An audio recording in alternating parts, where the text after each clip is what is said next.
Hello, dear friends. Welcome to this program, our Moments with God, our moments with the Word of God, and our moments with the action of God, His merciful acts, where with His love He approaches people or people approach Him, and there comes an encounter between Jesus and people, and He expresses God's love, His own love for them by doing an act that is necessary for them, as we will find out today in the Gospel.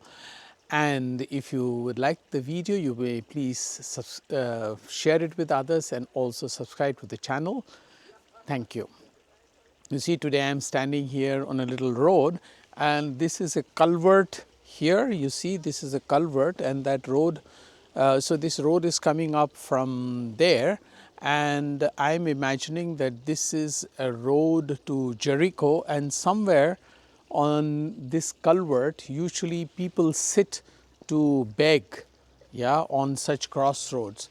So I am imagining that, as in the Gospel it is mentioned today, that as Jesus was going to Jericho, there was a blind man who was, when he came to know that Jesus was passing, because he asked people what was happening, and they told him that Jesus of Nazareth was passing from there.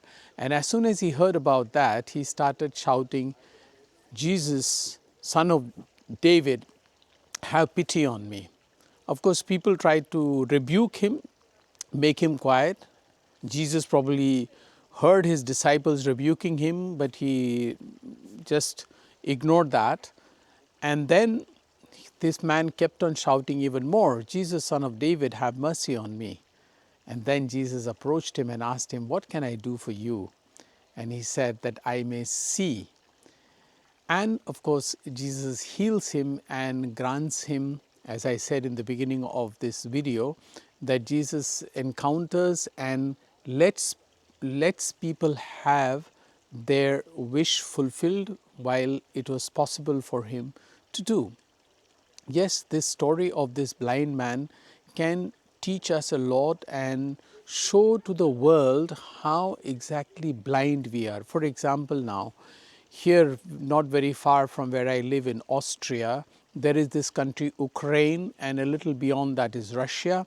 Russia is waging a war on Ukraine more than 2.5 years. Come February, it will be almost 3 years that that war is going on. How many people have died? How many people are made homeless? Are the leaders of both of these countries blind? Bartimaeus could not actually see with his physical eyes. But I really wonder, every day during Mass, I pray for the end of the war, and I am hoping that someday God will hear our prayer, or these people's blind eyes will be open.